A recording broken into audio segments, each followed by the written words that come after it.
राम राम दोस्तों, कैसे हैं आप लोग। उम्मीद करती हूँ आप लोग अच्छे होंगे। राजेश देर शाम को ऑफिस से घर लौटा तो रसोई घर में खटर पटर की आवाज़ सुनाई दी। उसने जाकर देखा कि उसकी माँ बर्तन मांज रही थी। माँ की उम्र हो चली है, वह घुटनों के दर्द से परेशान रहती है।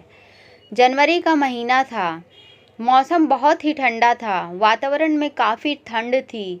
उसे इतनी ठंड महसूस हो रही थी कि उसके कान सुन हो गए थे। वह चुपके से आगे बढ़ गया। अपने बैग को उसने कमरे में रखा और हाथ मुंह धोने बाथरूम में चला गया।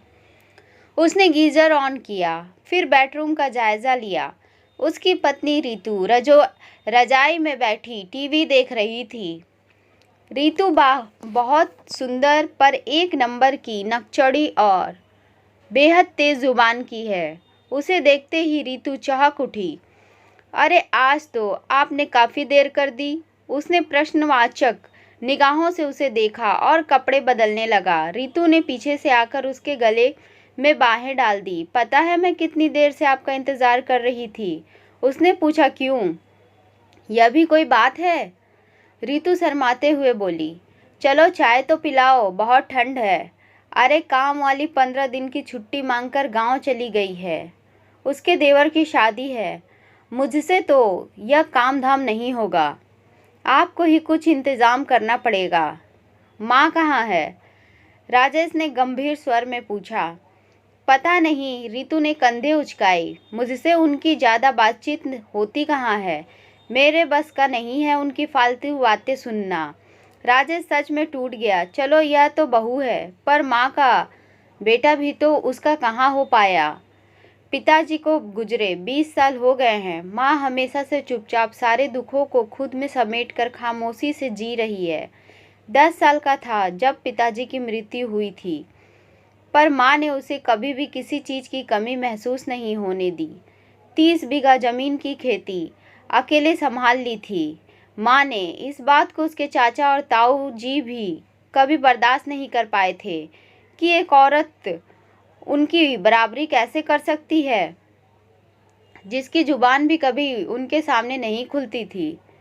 उस समय उन्होंने माँ को परेशान करने में कोई कसर नहीं छोड़ी थी, पर माँ ने बेहद मजबूती से अपने बेटे के लिए इन सब हालातों का सामना किया था। माँ कभी भी उससे रितु की शिकायत नहीं करती थी, क्योंकि वह रितु के स्वभाव को अच्छी तरह से जानती थी। जब भी वह कुछ पूछता तो बस मुस्कुरा देती। पर आज जब वह कामयाब है, तब भी वह अपनी माँ के लिए कुछ नहीं कर पा रहा। रितु जैसी झगड़ालू औरत को समझाने का मतलब पत्थर पर सिर मारना है। वह रसोई घर में आया तब तक माँ चाय चढ़ा चुकी थी और उसके लिए पीने का पानी गर्म कर दिया था। उसने खामोशी से गर्म पानी पिया, पर आज उसने माँ का हाल चाल नहीं पूछा। वह वहीं से तेजी से चिल्लाया, रितु जल्दी से बाहर आओ। रितु भागते हुए बाहर आकर खड़ी हो गई। यह बुढ़िया मुझे पूरे मोहल्ले में बदनाम करना चाहती है, राजेश ने चिल्लाकर कहा। रितु हैरानी से उसे देखने लगी। क्या हुआ? माँ के पैरों तले जमीन खिसक गई।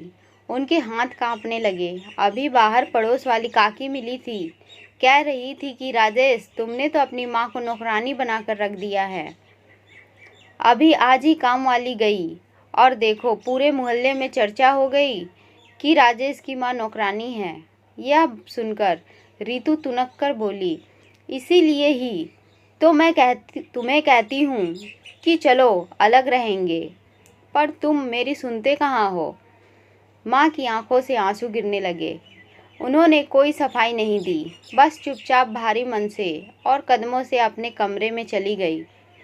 राजेश ने रितु से कहा, जाकर जल्दी से तुम खाना बना, पर इस बुढ़िया से अब कोई काम मत करवाना।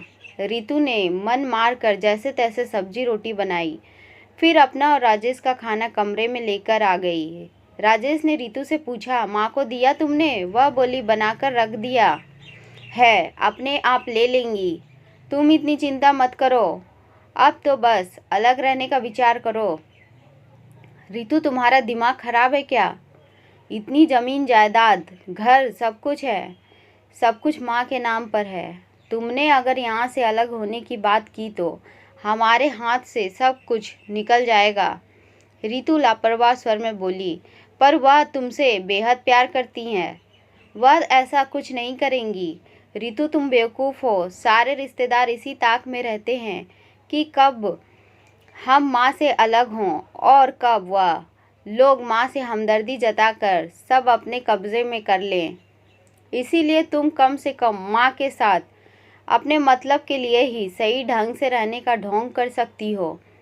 दिखावे के लिए ही सही उनसे प्यार से बात तो कर सकती हो, ताकि हम उन्हें बाहर चुगली करने का कोई मौका ही ना दे। तुम देखना, तुम्हारा यह जरा सा दिखावा हमारा कितना फ़ायदा करवाएगा। रितु बहुत लालची स्वभाव की थी, इसीलिए यह बात उसकी समझ में आ गई और सोचने लगी। उसे चुपचाप देखकर राजेश ने कहा, तुम खाना खाओ, मैं ज़रा अभी आया। माँ को खाना देकर आता हूँ। कहीं मोहल्ले में चुगली कर दी तो हम दोनों की बहुत बदनामी होगी। पर रसोई घर में गया और उसने खाना गर्म किया। 2 रोटी और 2 सब्जी प्लेट में लगाया और माँ के कमरे में चला गया। माँ खाना बहुत थोड़ा सा खाती थी, इसीलिए उनका शरीर बहुत कमज़ोर हो गया था और आज तो उनका मन भी टूट गया होगा। माँ लाइट बंद कर लेट गई थी। वह जानता था कि वह सोई नहीं है, बल्कि रो रही है। आज उन्हें बहुत पीड़ा पहुंची होगी, क्योंकि उनके शांत स्वभाव के बेटे ने आज पहली बार इतना कुछ उन्हें सुनाया। राजेश ने लाइट जलाया। माँ को खाना खा लो। मुझे भूख नहीं है बेटा, तुम खाओ। तुम लोग खाओ, मैं सोऊंगी। उसने प्लेट टेबल पर रखी और माँ के पैरों में सिर रखकर फूट कर रो पड़ा। माँ हड़बड़ाकर उठकर बैठ गई। क्या हुआ तुझे बेटा? राजेश भारी स्वर में बोला। मुझे माफ़ कर दो माँ, तुम्हें ठंड से बचाने के लिए मेरे पास और कोई रास्ता नहीं था। तुम्हारा बेटा बहुत बुरा है। काश रितु माँ बेटे का रिश्ता समझ सकती। शायद तब समझेगी जब वह माँ बनेगी। माँ, मुझे पता है मेरी मजबूरी तुम ज़रूर समझोगी। मैं नहीं चाहता कि इस उम्र में मेरी माँ को कोई अपशब्द कहे या आस पड़ोस में बदनाम करे। चलो उठो, खाना खाओ, नहीं तो मैं भी नहीं खाऊंगा। राजेश ने झटपट से निवाला तोड़कर माँ के मुंह में डाल दिया। मेरा बुद्धू बेटा। इस प्रकार माँ ने प्यार से उसके बालों पर हाथ फिराते हुए उसके माथा को चूम लिया। आंखों में आंसू लिए राजेश सोच रहा था कि माँ का प्यार, उसका साथ दुनिया की सबसे बड़ी दौलत है। ईश्वर मेरी माँ का आशीर्वाद मेरे ऊपर हमेशा बनाए रखना। लेखिका रचना कंडवाल।